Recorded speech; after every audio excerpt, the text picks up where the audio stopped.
So there's an interesting development on Twitter that hashtag general strike is trending #1 USA-wide right now. And there's a whole bunch of reasons why hashtag general strike should be trending, because American working class people have tons of reasons to be furious.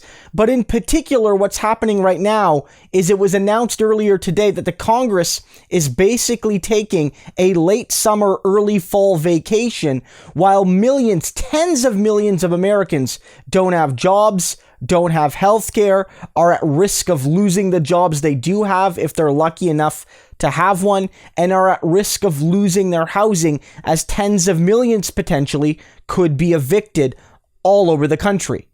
And so a lot of people are looking at their elected representatives and they're saying, you're failing me. You're making a ton of money as an elected representative. Many of you are millionaires already. The ones that aren't are lining up careers to be millionaires after they go into the lobbying stream.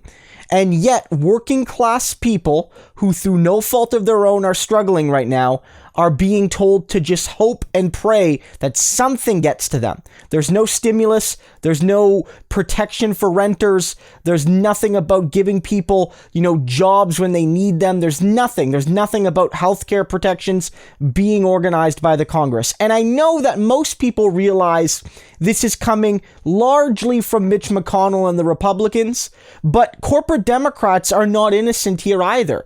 I talked about it a couple weeks ago, how Nancy Pelosi and Steny Hoyer were already agreeing with the Republican talking point that the stimulus aid has been too generous, that unemployment aid has been too generous, and it stopped people from going to work, signaling that they were willing to play ball with Republicans to sell out working class people when they needed help the most.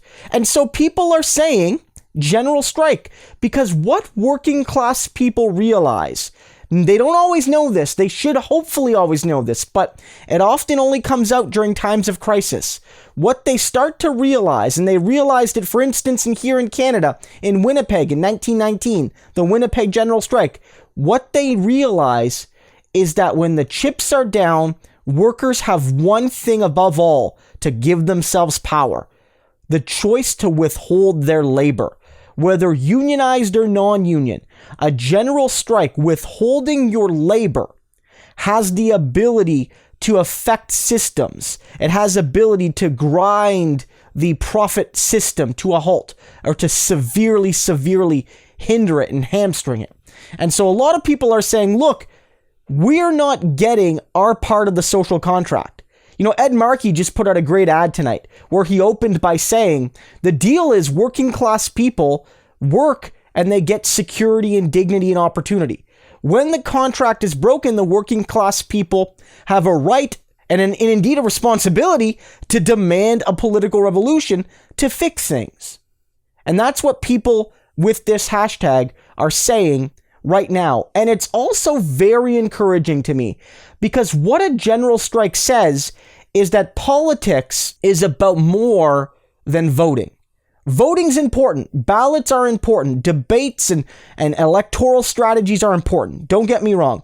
But politics is about more than electoralism. Voting and electoralism are one dimension of politics. And the workplace and protest and demonstration are key aspects of political life. We've been seeing it, that the biggest political news story of this year hasn't really been the Democratic primary or even the presidential election. It's been the Black Lives Matter movement. That's politics in action, even if it's not directly connected to voting and ballots and congresspeople and mayors and senators and what have you. That's politics. And I think more and more people are realizing that however important it is you get out to vote, politics goes beyond that. And that whether or not Trump is defeated, even if Biden wins, I have a hope that more people than ever before are still going to be mobilized to oppose government officials, regardless of party, that fail to represent them, that fail to stand with them and behind them when they are needed most. and that the people realize that they have a power that goes beyond their ballot, and that yes, the US two-party system is often broken because in many cases there isn't a genuinely pro-working class candidate to pick. You have a neoliberal and then a Republican ghoul.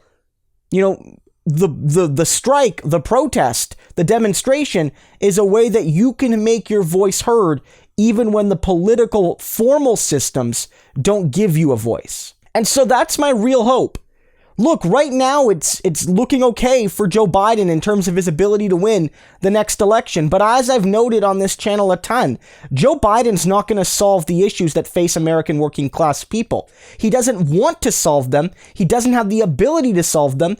And given the opportunity, he will make things worse for working people if he feels he can get away with it, because he doesn't care about working class people. Again, he's better than Trump, and Kamala Harris is better than Pence. Very, very low bar, and they clear it. But they are not going to stand with and for working class people. And so this tool, the strike, the protest, has to be wielded, and it has to be ready. None of this, oh, we have to stay silent and not criticize Biden and Harris and the Democrats until November. None of that BS. You can always say they suck and the Republicans suck more and protest. Do that. It has power, it has meaning, and it means you're ready come November, come January, when Joe Biden is hopefully president, because it's going to be better than Trump. But remember that moment when the Hillary Clinton supporters said, you know, if she was president right now, we'd all be at brunch. And that's what they're hoping. That's what the Democratic Party elite and some of the Wall Street backers that are actually leaning towards Biden. Biden's getting more billionaire money under some estimates than Trump, because they know that, yeah, the taxes will be a bit higher, but they're hoping that the people will be pacified by a Biden victory, that they'll all go home and have some brunch.